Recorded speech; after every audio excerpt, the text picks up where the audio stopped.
ओम शांति। एक बार एक अनपढ़ और गंवार व्यक्ति था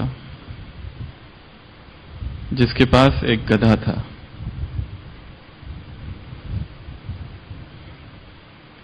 उस गधे को लेकर जब वो व्यक्ति जा रहा था कि अचानक उसकी नजर एक चमकते हुए पत्थर पर पड़ी। वास्तव में वो पत्थर एक बहुमूल्य हीरा था, परंतु उसने सोचा कोई अच्छा चमकीला पत्थर मात्र है और उसने उठा लिया और एक रस्सी से अपने गधे के गले में बांध दिया और गधा और वो चलने लगे। चलते चलते थोड़ी देर बाद एक जोहरी वहां से जा रहा था और जिसने देखते ही पहचान लिया कि ये तो एक अति मूल्यवान हीरा है, परंतु जिस तरह वो बांधा गया था गले पर गधे के, उसने सोचा, जोहरी ने सोचा, ये लगता है ये व्यक्ति बहुत मूर्ख है, तब तो ऐसे बांध कर लेके जा रहा है। तो जोहरी उस व्यक्ति से पूछता है कि ये जो पत्थर है इसका क्या भाव है। जो व्यक्ति होता है वो सोचता है ये तो पत्थर है, इसका भाव क्यों मांग रहा है, पर शायद ये महत्वपूर्ण होगा, इसके लिए वो कहता है 1 रुपया। तो जोहरी कहता है इतने साधारण से पत्थर के 1 रुपया, मैं 4 आने दे सकता हूं, बस इससे ज्यादा नहीं। तो जो मूर्ख व्यक्ति होता है वो भी सोचता है कि मैं भी क्यों अपने, जरूर इस पत्थर में कुछ तो है। वो कहता है नहीं, 8 आने से कम नहीं दूंगा। तो वो जो जोहरी होता है वो सोचता है थोड़ी देर के बाद मांगता हूं, अभी थोड़ा आगे चला जाता हूं। वो कहता है मुझे नहीं चाहिए, जा, और वो आगे चला जाता है। उसी वक्त एक दूसरा जोहरी वहां पर आता है और वो देखता है उस हीरे को, और वो भी इसी तरह चालाक होता है और वो भी पूछता है इस पत्थर का क्या मोल है। तो वो व्यक्ति कहता है 1 रुपया। तो कहता है लो 1 रुपया और दे दो, और लेके चला जाता है। तो जो पहला व्यक्ति होता है वो लौटकर आकर कहता है कि कहां है वो पत्थर। वो कहता है मैंने तो बेच दिया। तो जोहरी कहता है अरे मूर्ख, क्या इतना भी नहीं जानते, वो पत्थर नहीं था, हीरा था। तुमने इतने कीमती मूल्यवान हीरे को 1 रुपये में बेच दिया। वो मूर्ख व्यक्ति कहता है मेरे से अधिक मूर्ख तो तुम हो, मैं तो नहीं जानता था, परंतु तुम तो जानते थे। जानकर भी तुमने हीरे को गवा दिया। मुझे तो कोई दुख नहीं है, परंतु मेरे से भी अधिक मूर्ख तो तुम हो।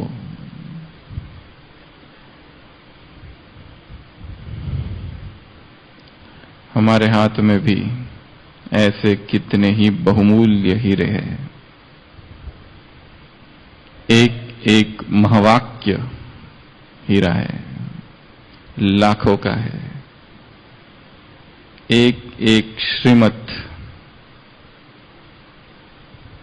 इतनी मूल्यवान है कि संसार के किसी शास्त्रों में वो नहीं। एक एक बात जो भगवान ने कही है, क्या हम भी किसी भी कारण से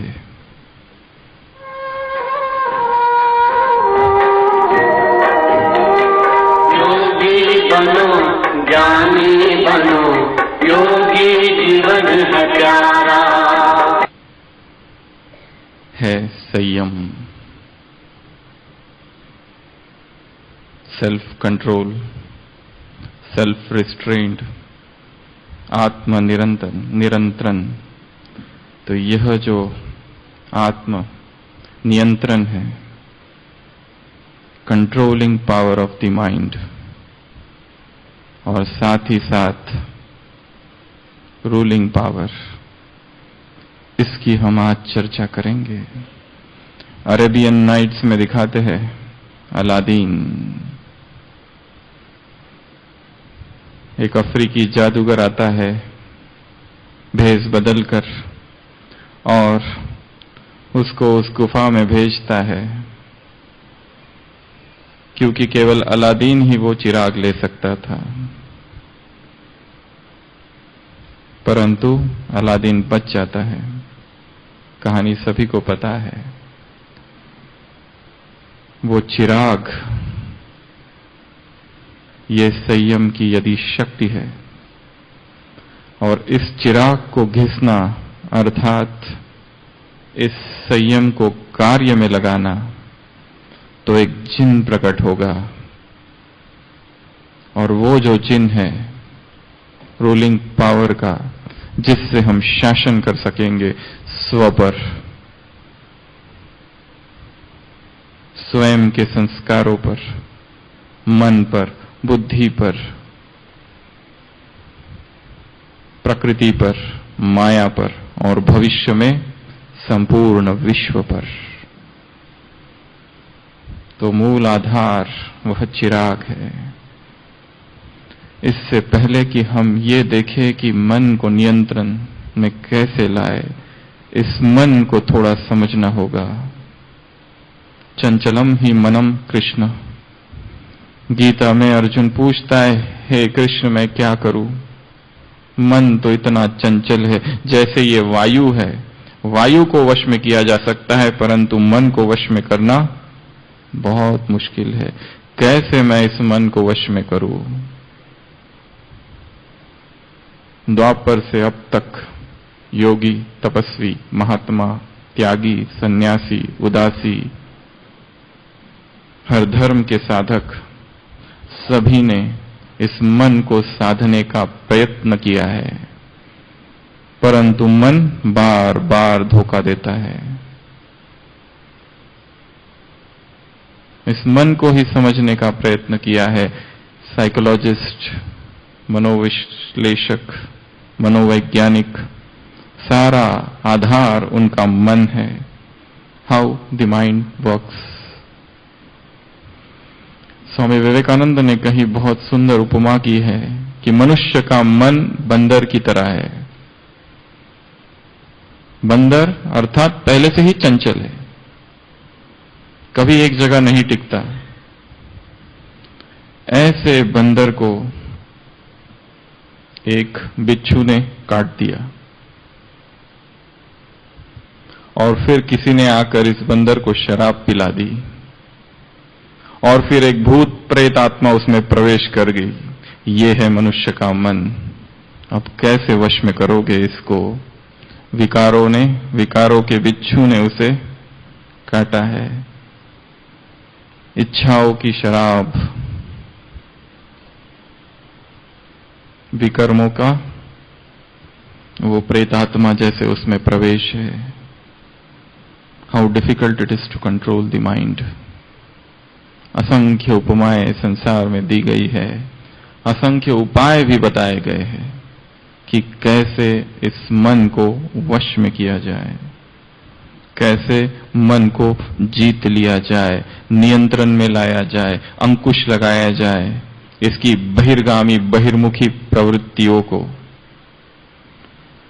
2 नियम हैं, वो हम देखेंगे, फिर चर्चा करेंगे कंट्रोलिंग पावर की। मन का एक नियम ऐसा है कि उसको यदि कह दो कि ये नहीं करना है, तो क्या करता है? वो वही करता है। अंग्रेजी में कहते हैं व्हाइट बेयर फिनोमिनन। साइकोलॉजी में एक सिद्धांत है जिसका नाम है सफेद भालू। विदेश में प्रयोग किए गए, लोगों को बिठाया गया और उनसे कहा गया कि अगले 1 घंटे तक हर एक चीज के बारे में सोचना, सफेद भालू के बारे में नहीं सोचना।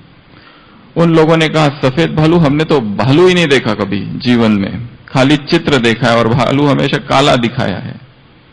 तो उनको ये काम दिया जाता है कि 1 घंटे के लिए सफेद भालू के बारे में नहीं सोचना है। 1 घंटे के बाद पूछा गया तो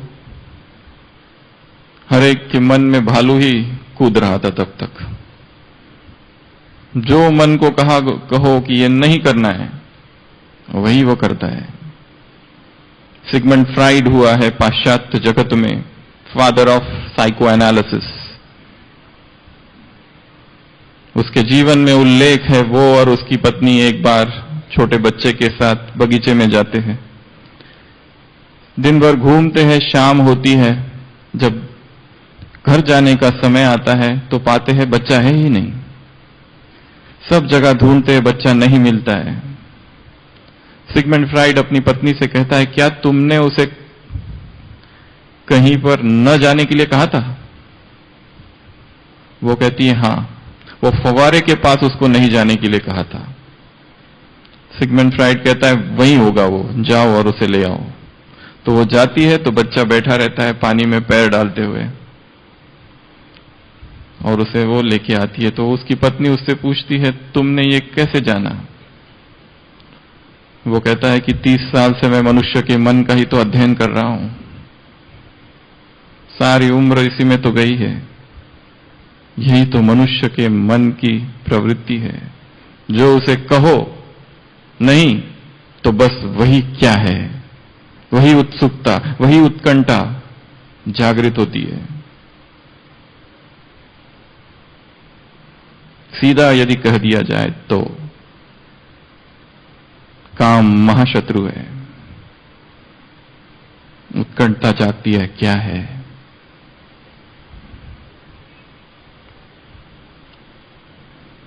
उसका एक दूसरा भी नियम है मन का। इस पहले नियम को आयरनिक प्रोसेस थियरी कहा जाता है साइकोलॉजी में, आयरनिक प्रोसेस थियरी। दूसरा उसका नियम है रूल ऑफ रेपिटिशन, पुनरुक्ति। बार बार बार बार कोई चीज यदि करते रहो तो वो धीरे धीरे संस्कार बन जाता है। पाश्चात्य जगत में विलियम जेम्स है, बहुत बड़े साइकोलॉजिस्ट हुए हैं। उसने अपने जीवन का संस्मरण लिखा है कि एक बार मैं और मेरा दोस्त एक चाय की टपरी पर बैठे थे और वहां से एक व्यक्ति आ रहा था जिसके सिर पर बहुत सारा बोझ था, सूटकेस थी, बैग थी, लगेज था। और विलियम जेम्स लिखता है मुझे पता था ये व्यक्ति जो है वो रिटायर्ड आर्मी ऑफिसर है।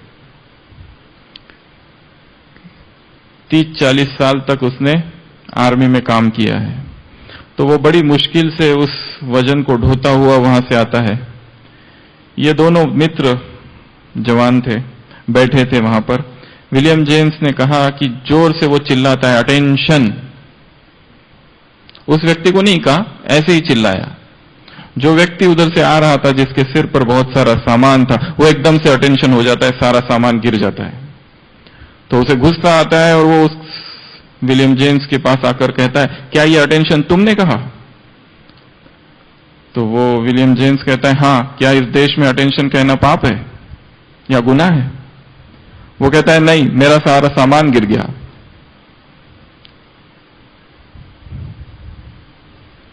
तो वो व्यक्ति कहता है कि अरे भाई, मैं 40 साल तक आर्मी में था। जैसे ही अटेंशन, यदि कोई, मैं यदि मर गया और कोई अटेंशन कह दे तो शायद कब्र से भी उठ के खड़ा हो जाऊं अटेंशन में। इतना वो संस्कार पक्का हो गया है। कोई भी चीज, कोई भी बात बार बार बार रिपीट जब की जाती है तब वो हमारे वश में नहीं रहती है। फिर then it becomes the part of subconscious mind. और कोई भी चीज जब सबकॉन्शियस माइंड, अवचेतन मन में चली गई तो अवचेतन मन स्वतः ही कार्य करने लगता है। वो विकार, विकर्म, विकल्प भी हो सकते हैं। तो सत्कर्म, श्रेष्ठ कर्म, श्रेष्ठ चिंतन, महान स्वप्न, महान दृश्य, महान विजुअलाइजेशन भी हो सकता है, कुछ भी हो सकता है। Sensual fantasies. लेटेस्ट जगत में युवकों को जो बहुत तंग करता है, सेंशुअल फैंटेसीज। देखते हैं कुछ कुछ और स्वप्न देखते हैं, वही बुद्धि में घूमते रहता है और उसी की आदत, और वो फिर स्वतः ही कार्य करता है। ये दो नियमों को समझना है। मन के साथ यदि जबरदस्ती की गई, उसे बताया गया कि ये बिल्कुल नहीं करना है, वो वही करना चाहेगा। जबरदस्ती भूखा रखो मन को, स्वप्न में रात में भोजन ही भोजन दिखता है।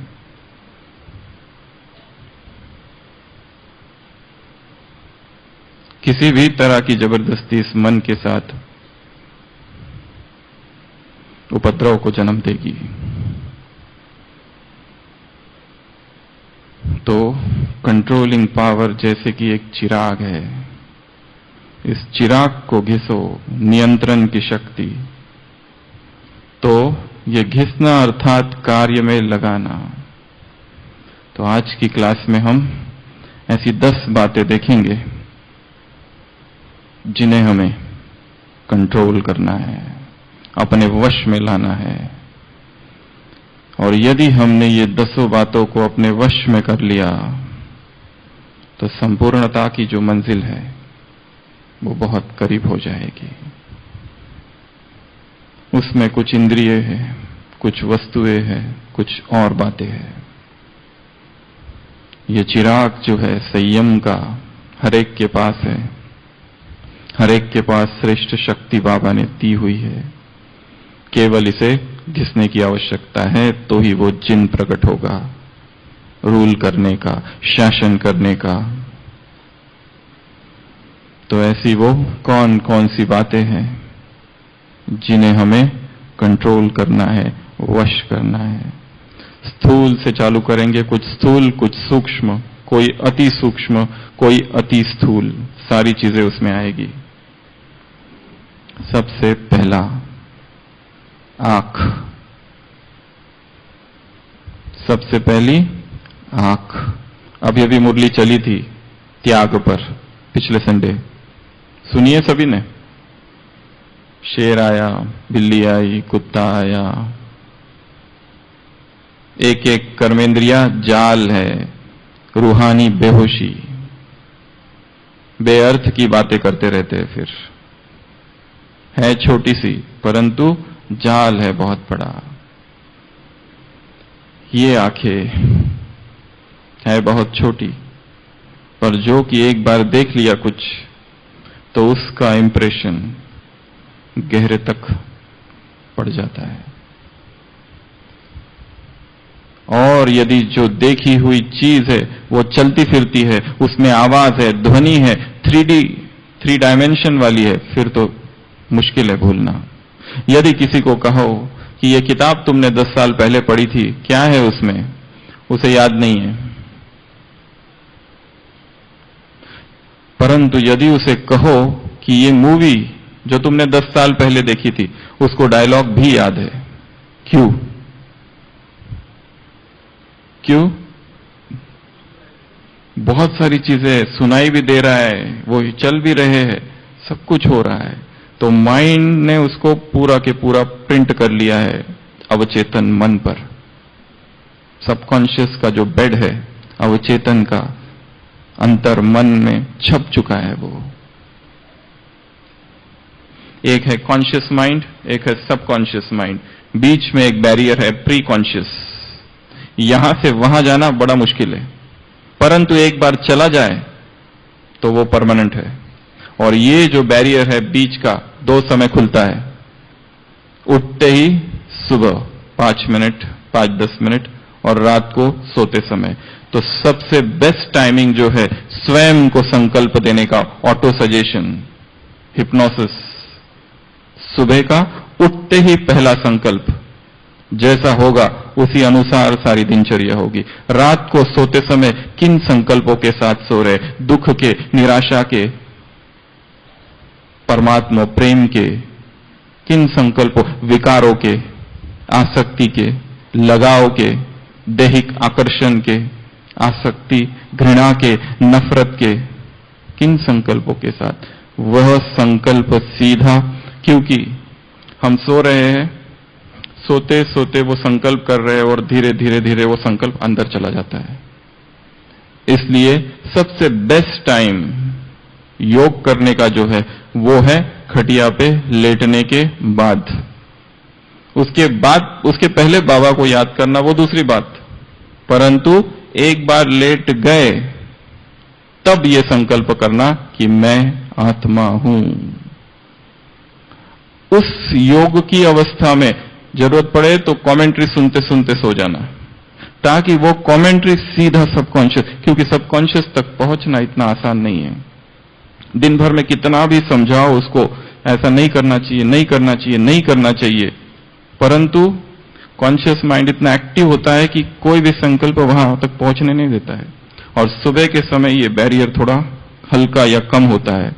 तो सुबह का समय जो भी संकल्प दे दोगे, चाहे अब तक का जीवन कैसा भी रहा, परंतु आज नया दिन है, आज नया उमंग, नया उत्साह, नई चेतना, नई ऊर्जा, नई सकारात्मकता। जीवन में कितनी ही समस्या है, परंतु आज का दिन नया है, ये संकल्प, तो सारा दिन भी वैसा ही होगा। अगर उठते ही निराशा का संकल्प है, उठते ही यही संकल्प कि आज भी अमृत वेला मिस, आज भी लेट, तो दिन भी वैसा ही होगा, क्योंकि वो you are feeding that thought into the subconscious mind. तो सबसे पहली बात हम कर रहे थे, आंखें क्या ये देख रही है? एक है स्थूल, एक है सूक्ष्म। स्थूल में है यदि इसे देह देखने का अभ्यास है, यदि इसे देह ही सुंदर दिखता है तो बहुत बड़ा भ्रम है। क्या वास्तव में यह देह इतना सुंदर है या भ्रम है? यदि वास्तव में देह सुंदर लग रहा है तो जाओ और जाकर देखो सरकारी अस्पतालों में, जनरल वार्ड में पड़े उन पेशेंट्स को, कहां है सौंदर्य? जन्म मृत्यु जरा व्याधि दुख दोषाणु दर्शनम। जन्म में दुख है, जरा में दुख है, व्याधि, हर चीज में दुख है। अनित्यम असुखम लोकम। परंतु मीडिया, उपन्यासकार, साहित्य, सबने इस देह का एक भ्रामक चित्र पेश किया है निहित स्वार्थ के लिए। A bucket of stool and urine, इससे अतिरिक्त यह देह कुछ नहीं। इस चमड़ी में कैसा सौंदर्य। एक अव्यक्त मुरली है 71, बाबा ने कहा है यह देह सांप है, इन्वर्टेड कामो, सांप में विष होता है। यदि संकल्प से या नजर से भी इस देह को टच करते हो तो ये किसे याद है मुरली? तो ये क्या है? क्या है? क्या है? यदि संकल्प से, हाथ से नहीं, हाथ से नहीं, संकल्प से और नजर से इस देह को टच करते हो तो ये परमात्मा महावाक्य है, महा महा महा पाप है। 3 टाइम्स। इसके लिए हे कुमार और हे कुमारियों, अव्यक्त महावाक्य, मस्तक पर बैठे मणि को देखो और प्रतिज्ञा करो कि आज के बाद हम इस मणि को छोड़कर और कुछ नहीं देखेंगे। सारे विकार यहां से प्रवेश करते हैं। दूसरा है अवगुण देखना। कई सारी मुरलियां इस पर चली है। भगवान का एक एक बच्चा जिसे भगवान ने चुना है वो साधारण नहीं हो सकता। हमने उसे चुना या उसने हमें चुना? किसने किसको चुना? एक एक गांव से एक एक निकाला है उसने। बाइबल में बहुत अच्छा लिखा है, जीसस क्राइस्ट अपने शिष्यों से कहता है, you have not chosen me, I have chosen you. I have picked you up from this world, for you do not belong to this world. मैंने एक एक को तुमको चुना है। My sheeps will hear my voice, I am a good shepherd. इस झाड़ का एक एक पत्ता जो है वो भगवान ने स्वयं चुना है। हम में कहां योग्यता थी, हम में क्या था, कुछ भी तो नहीं। उसे जानने की भी योग्यता नहीं थी, उसी ने हमको जाना, उसी ने हमको चुना। साकार मुरली के महावाक्य है, तुम डूब चुके थे भक्ति में, तुम्हारा एक बाल पकड़कर मैंने तुम्हें बाहर निकाला है। एक ही बाल था केवल, उसको पकड़कर मैंने बाहर निकाला है। आज भी प्रश्न है ना, तलाश करता है भगवान। तो ये आंखें क्या देख रही है? क्या ये देह अगर उसे आकर्षित कर रहा है तो देह का वास्तविक रूप क्या है उसको देखो। हड्डी, मांस, मल और मूत्र से भरा यह देह, यही इसका सौंदर्य है। क्षणिक beauty is but skin deep. चमड़ी निकालो, कहां सौंदर्य है। इसलिए सबसे पहला नियंत्रण है आंखें। क्या हम देख रहे हैं? तथा कथित धार्मिक सीरियल, तथा कथित टीवी और मूवीज में दिखाने वाली वो जो अध्यात्म के नाम पर दिखाया जाता है, परंतु वो जो व्यक्ति काम कर रहा है, वो एक्टर और एक्ट्रेस, उसका स्पिरिचुअल कैलिबर क्या है? क्या वो विश्व कल्याण के लिए काम कर रहे हैं फिल्मों में? किस लिए काम कर रहे हैं? क्या वो हमारे आदर्श है? क्या उनसे हमें नैतिकता सीखनी है जो अनीति में डूबे हुए हैं, गर्त में डूबे हैं विकारों के? एक एक का जीवन जो बाहर दिख रहा है ग्लैमरस, अंदर में उतना ही अवसाद, उतना ही फ्रस्ट्रेशन भरा हुआ है। क्या वो हमारे रोल मॉडल है? नहीं। ये आंखें क्या देख रही है? सबसे पहला नियंत्रण इन आंखों का है। यदि आंखें इस तरह की कोई भी बातें देखने में लगी हुई है, first thing is to stop it. उसको समझाओ, उससे बात करो आंखों से। विदेश का एक भाई था और बहुत अच्छी, जिसने बहुत सेवाएं भी की थी, और अचानक एक दिन उसका रस खत्म हो गया। मुरली में, ज्ञान में, योग में आना कम हो गया। बड़ी बहनों ने पूछा क्या हुआ? नहीं बताया। कई बार पूछा, नहीं बताया। एक बार उसके साथ एक बहन को बिठाया काउंसलिंग के लिए, तब उसने बताया कि उसको रात में इंटरनेट पर यूट्यूब देखने की आदत पड़ गई है, और जो नहीं देखना है वह देखते रहा। कभी 1 बज जाए, कभी 2 बज जाए, और जैसे जैसे रस उसमें गया वैसे वैसे रस ज्ञान में स्वतः ही कम हो गया। कुछ किया नहीं कम होने के लिए, स्वतः ही। इसके लिए आंखें। दूसरा, कान। क्या सुन रहे हैं ज्ञान से?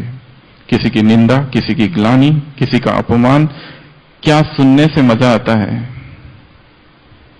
मनुष्य का यह भी एक स्वभाव है कि यदि 2 व्यक्ति रास्ते पर लड़ रहे हैं और हम गाड़ी से जा रहे, तो गाड़ी रोक के देखता है क्या हो रहा है, लड़ाई। और अगर दोनों में मैत्री हो जाए तो बड़ा दुख होता है। एक्साइटमेंट इतना था, क्या होगा आगे, कौन जीतेगा, वाद विवाद हो रहा है। और दोनों अगर मित्र बन जाए तो एक अज्ञात सा दुख घेर लेता है। इसके लिए थोड़ी रुके थे, कुछ तो होना चाहिए था। इन कानों को ये सब सुनने में बहुत मजा आता है। निंदा सुख, क्या हम सुन रहे हैं? कौन से गीत सुन रहे हैं? कौन सा म्यूजिक सुन रहे हैं? अश्लीलता का प्रवेश का यह दूसरा द्वार है।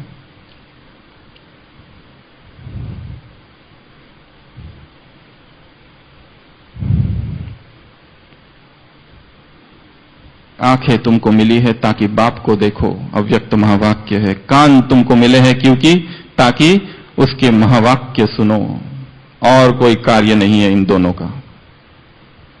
तीसरा मुख, जिसकी चर्चा हमने सुबह की थी।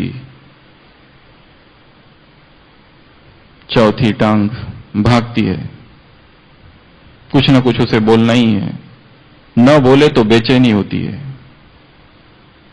जन्म जन्म की उसे आदत है बोलने की। क्या इस मुख को रोका जा सकता है? और जिसने इस जीवन में मौन का अभ्यास किया होगा, एक दिन भी, 24 घंटा भी, वो जानते होंगे उसमें कितनी शक्ति है, कितना बल है। सारी जैसे अनंत शक्तियां जागृत हो जाती है जैसे ही मुख मौन हो जाता है, शांत हो जाता है। चौथा टेस्ट, स्वाद। अव्यक्त महावाक्य है बाबा के मास्टर, सर्वशक्तिवान, और स्वाद के अधीन हो नहीं सकता। योगी अर्थात संपूर्ण कर्मेंद्रिय जीत। एक एक कर्मेंद्रिया शिथिल हो गई है, आकर्षण रस कम हुआ है। जिनको बहुत सारी चीजें खानी है, ओवर ईटिंग करना है और बहुत अच्छा लगता है, क्या वो कभी योगी बन सकते हैं? एक ही इंद्रिय। शास्त्रों में कहीं लिखा है, यदि केवल टेस्ट को कंट्रोल कर लिया जाए, केवल और केवल टेस्ट, तो 95% बाकी इंद्रियां स्वतः ही शांत हो जाएगी। और जहां रसेंद्रिय ही वश में नहीं, वहां जनेंद्रिय वश में कैसे हो सकती है?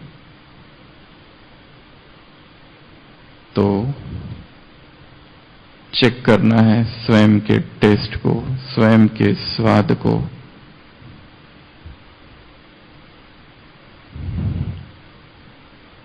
ये संयम संपूर्ण देह को शांत कर देगा। इसमें जो उत्तेजना भरी है, एक्साइटमेंट, एजिटेशन, उद्वेग, आवेग, अर्जस, सेक्सुअल एंड सेंसुअल टेंडेंसीज शांत हो जाएगी। मन जो देह की ओर आकर्षित होता है, यह देह मिट्टी अनुभव होगी। वैराग की एक परिभाषा है, वैराग अर्थात यह संसार असार और देह मिट्टी। जब इसका प्रैक्टिकल स्वरूप जीवन में आ जाए कि यह संसार जो कुछ दिखाई दे रहा है संपूर्ण असार है, और यह जो देह है, यह देह कुछ नहीं बल्कि मिट्टी है, अर्थात वैराग्योदय हुआ है।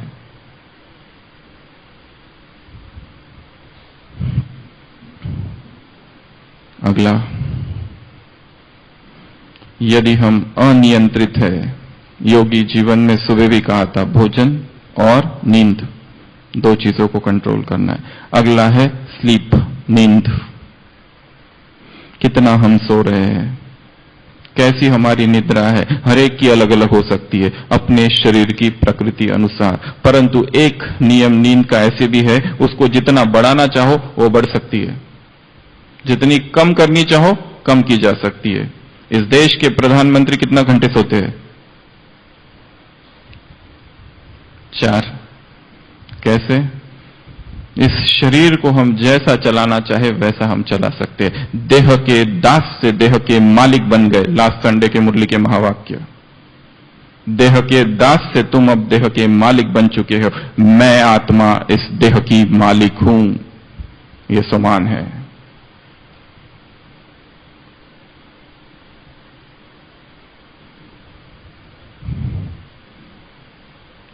ना अति ऊंचम ना अति नीचम। वह योगी नहीं बन सकता जो बहुत सोता है और जो बहुत कम सोता है या न सोता है।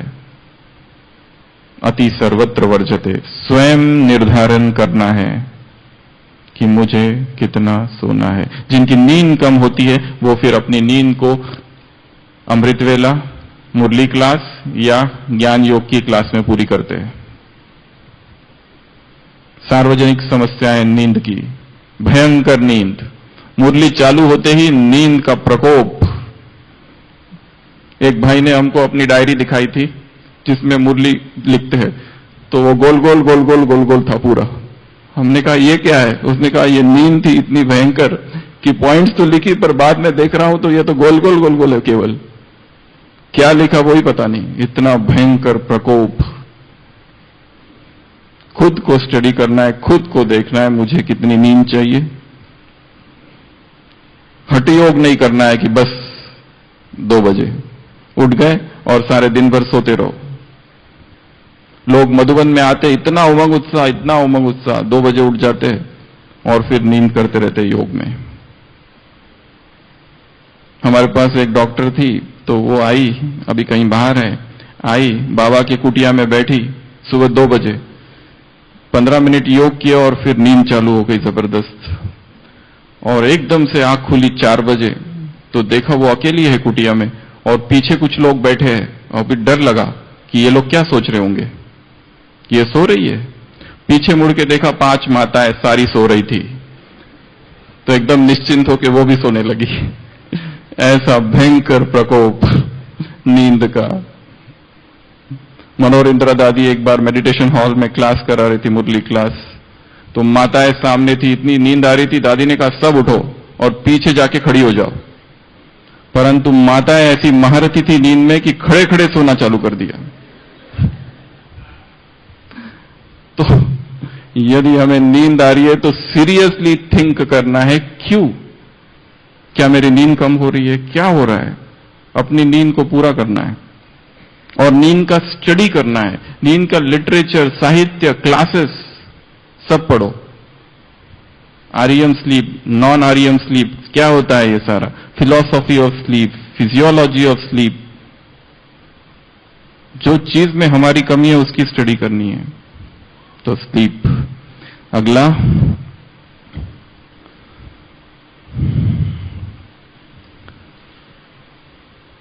Digital control. डिजिटल कंट्रोल पता है ना, ये उंगलियां कैसी चलती है, फटाफट फटाफट फटाफट फटाफट। इतने फास्ट और इतने एक्सपर्ट हो गए हैं मैसेज टाइप करने में कि ऊपर देख के भी टाइप कर सकते हैं कोई कोई, इतनी फास्ट। हम आईसीयू में जो पेशेंट फाइट करता है उसको हम बॉक्सिंग बैंडेज पहनाते हैं, जो लाइन निकाल देता है इधर उधर से, बॉक्सिंग बैंडेज पूरा ऐसा। या छोटे बच्चे भी लाइन निकाल देते हैं ना, तो उनको बॉक्सिंग बैंडेज। कभी कभी हमको ये भी लगता है कि जो लोग इसमें इतना ज्यादा है उनको भी ये लगाना चाहिए कभी कभी, ताकि हाथ ही काम ना करे। इतने वश हो गए उसके, एक मैसेज इधर से, एक मैसेज उधर से, इधर से मैसेज भेजा, उधर से आया क्यों नहीं, आया क्यों नहीं, आया क्यों नहीं। अज्ञात, एक लंबी प्रतीक्षा। इधर से व्हाट्सएप भेजा पर उधर से कोई रिप्लाई नहीं। जब तक नहीं आता है तब तक दुख, निराशा, और मन के विरुद्ध अगर आ गया तो और ज्यादा निराशा। मोबाइल, स्क्रीन टाइम, विदेश में कहते हैं स्क्रीन टाइम कितना है हर एक का, स्क्रीन में देखने का टाइम, उसके भी कुछ सॉफ्टवेयर आते हैं।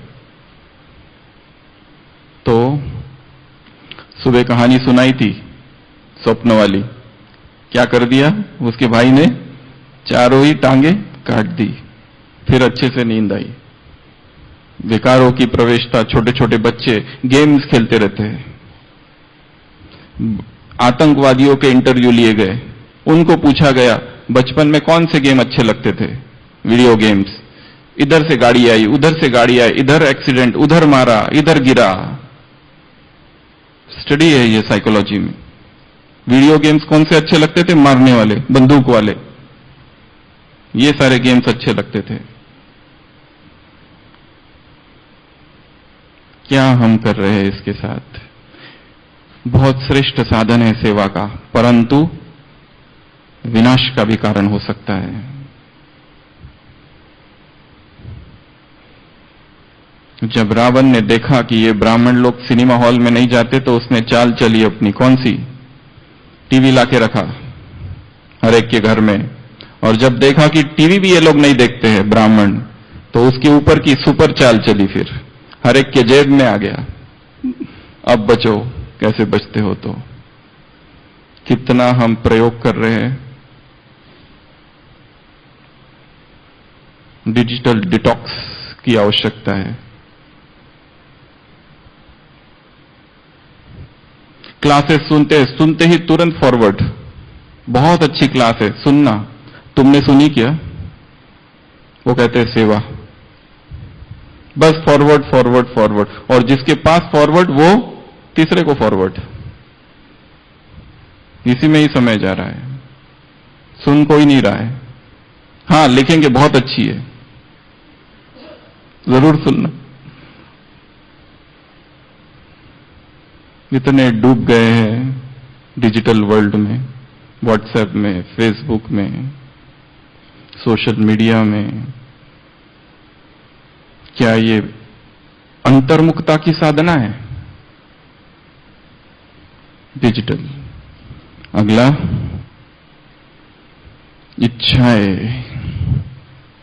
इच्छाओं पर नियंत्रण। A religious mind is a non-ambitious mind. इस वाक्य को याद रखना। संसार में बहुत कुछ है पाने जैसा, परंतु एक धार्मिक चित्त जो होता है वो उच्चाकांक्षा, संसार में पद प्राप्ति करना, ये उसका लक्ष्य नहीं है। उसके पीछे जाओगे तो ये चला जाएगा हाथ से, जो आध्यात्मिक संपदा है। लियो टॉल्स्टॉय ने रूस के लियो टॉल्स्टॉय ने एक कहानी लिखी है जो हमें बहुत प्रिय है। लिखा है एक व्यक्ति के बारे में जो बहुत गरीब किसान है, रहता है किसी एक देश में। वहां पर एक सन्यासी उसके पास ठहरने आता है और कहता है, तुम यहां क्या कर रहे हो? तुम्हें तो वहां जाना चाहिए, दूसरे शहर में, वहां पर जमीन बहुत सस्ती है, वहां जाओ तुम। वो कहता है, अच्छा। सारा कुछ बेच के वो किसान उस शहर में पहुंचता है, उस गांव में, और वहां पर पूछता है, यहां जमीन के भाव क्या है? वहां के लोग उसको कहते हैं, यहां जमीन के भाव, जितना तुम चलो सूर्योदय से लेकर सूर्यास्त तक, जितनी जमीन तुम कवर करो वो तुम्हारी होगी। वो रात भर सोता नहीं, सुबह उठता है और वहां पर पहुंचता है। सारा गांव प्रतीक्षा कर रहा होता है और वो अपनी दौड़ चालू करता है, क्योंकि जितना वो चलेगा वो सारी जमीन उसकी हो जाएगी। वो चलता है, चलता है, चलता है, चलता है, चलता है, चलता है। प्यास लगती है, सोचता है पानी पीने बैठ जाऊं तो जमीन थोड़ी कम मिलेगी, बाद में तो पीना ही है, बोतल फेंक देता है। भूख लगती है, सोचता है अभी खाने अगर रुक जाऊं तो जमीन कम हो जाएगी, भोजन फेंक देता है। दोपहरी हो जाती है, भागता है, भागता है, हांफता है और भागता है और हांफता है और भागता है, रनिंग एंड पैंटिंग। और फिर सोचता है कि पहुंचना भी तो है वापस, परंतु सामने की जमीन बहुत अच्छी दिखाई दे रही है। सोचता है थोड़ा सा भाग लूं, और बहुत उपजाऊ उर्वर जमीन है, और भागता है और सोचता है कि अभी तो वापस चलना ही चाहिए, नहीं तो पहुंचूंगा नहीं, परंतु सामने की जमीन इज मोर फर्टाइल। और थोड़ा भागता है और थोड़ा भागता है, और फिर एक समय आता है, सोचता है अब तो चलना ही चाहिए, और वापस आता है और फिर तेजी से भागता है, क्योंकि सूर्यास्त से पहले उसे पहुंचना भी है। और फिर दिखाई देने लगते सारे गांव वाले खड़े हुए, परंतु इधर सूर्यास्त हो रहा है। वो और तेजी से भागता है, तेजी से भागता है, और जब बस थोड़ा ही अंतर होता है, धड़ाम से नीचे गिरता है और मर जाता है। गांव वाले कहते हैं, आज एक पागल फिर मर गया। हम कहां भाग रहे, भाग रहे, भाग रहे, भाग रहे, भाग रहे और भाग रहे। अभी वापस चलना है, भगवान लेने आया है, परंतु सामने की जमीन बहुत अच्छी है, और थोड़ा भागना है, और थोड़ा भागना है। Stop the wild goose chase. इच्छा है, लौकिक इच्छा है, सांसारिक इच्छा है, ये तो जन्म जन्म थी ही, अब इन्हें रोकना है। अगला है संस्कार, संस्कारों का नियंत्रण। सबसे पहले तो ये जानना है मेरे अंदर ऐसे कौन कौन से संस्कार है। दुख देने के संस्कार, सेल्फ विक्टिमाइजेशन के संस्कार, इंफीरियोरिटी कॉम्प्लेक्स के संस्कार, स्वयं को नीचे देखा समझना, गिल्ट कॉम्प्लेक्स के संस्कार, अपराध भाव, जीवन में बहुत बड़ा पाप हुआ है परंतु उस पाप के भाव से अभी तक चित्त मुक्त नहीं हुआ है, सुबह उठते हैं और वही संकल्प पाप हुआ है। एक अव्यक्त वाणी है जिसमें बाबा ने कहा है पश्चाताप करने में भी समय वेस्ट नहीं करो। एक बार कर लिया परंतु वो गहरा प्रायश्चित्त हो, अभी भी वरदान था, प्रश्न था मुरली में, वो गहरा प्रायश्चित्त हो और उससे मुक्त हो जाओ। गिल्ट कॉम्प्लेक्स के संस्कार, सेल्फ विक्टिमाइजेशन, हर चीज में स्वयं को दोषी ठहराना, जो भी हुआ मैं दोषी हूं। एक होता है ब्लेम गेम, दूसरों को दोषी ठहराना, उससे भी खतरनाक है स्वयं को दोषी ठहराना। Self victimisation, playing the victim card, inferiority complex, insisting nature, जिद करना, सिद्ध करना, रूठना, रोना, ओवर सेंसिटिव नेचर, किसी ने कुछ कह दिया मूड ऑफ। एक अध्यात्म का ये जो पथ है इसमें कठोर बनना होता है बहुत।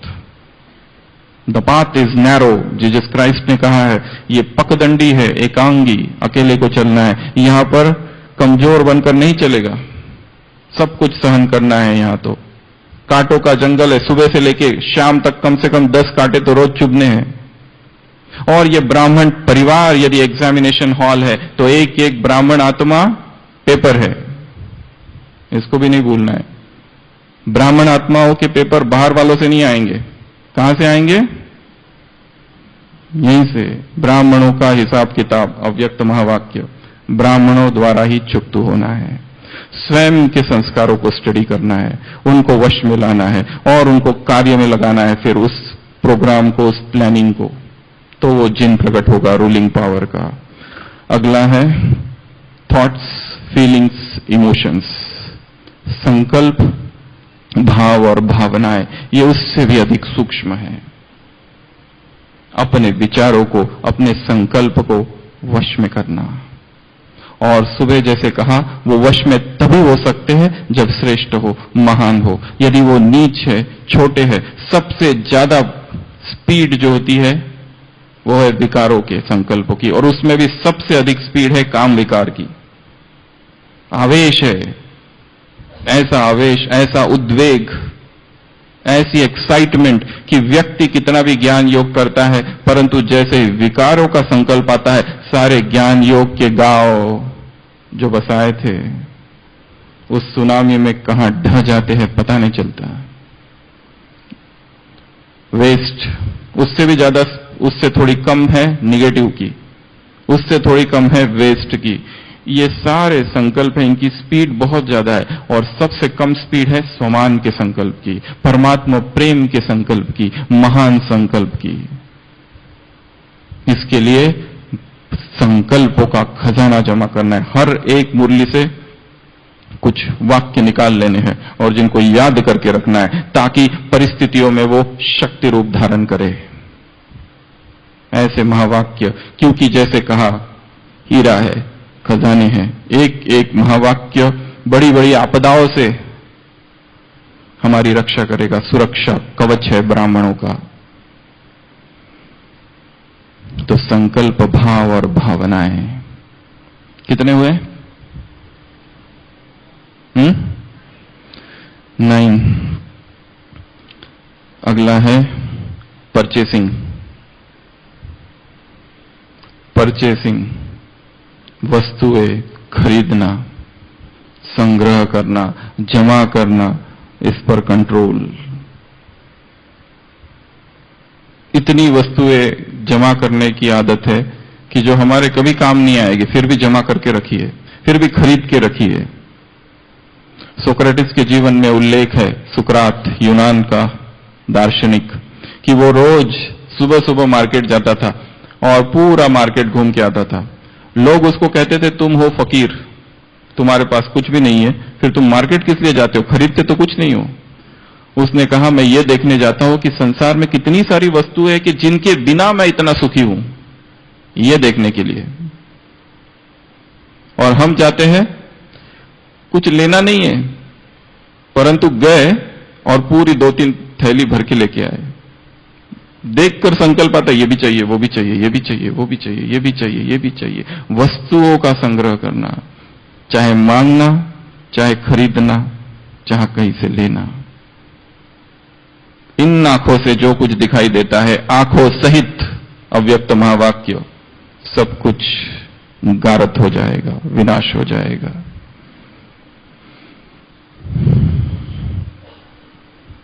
नियंत्रण करना है स्वयं को, संस्कारों को, भाव को, भावनाओं को, वृत्तियों को, दृष्टि को, कर्मेंद्रियों को। जहां जहां वो भाग रही है उनको रोकना है, और बहुत समझा के रोकना है। डायरेक्ट अगर कह दो तो वहीं वहीं जाएगी, और करना काम तब तक है जब तक सबकॉन्शियस माइंड में ये चला ना जाए, फिर वो अपने आप कार्य करने लगेगा।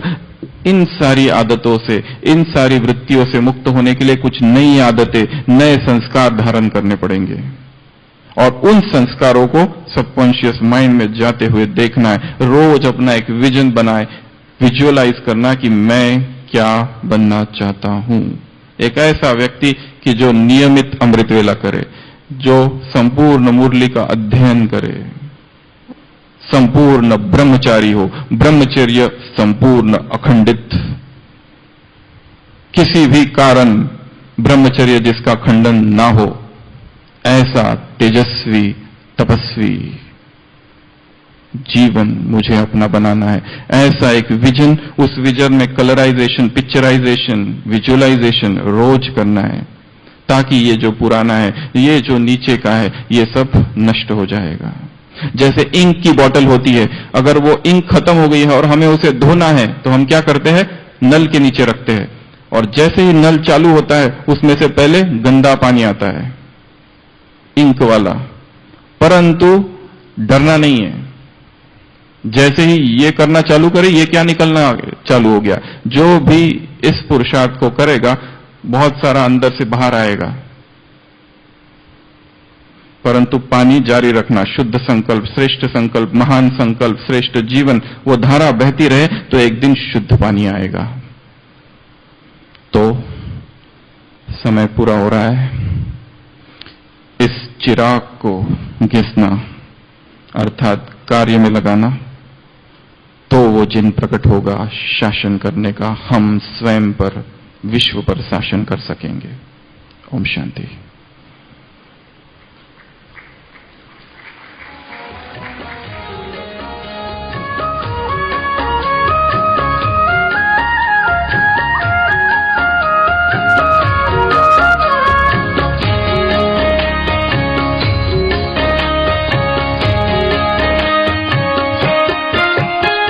शुभ संकल्पों के दीप जलाएं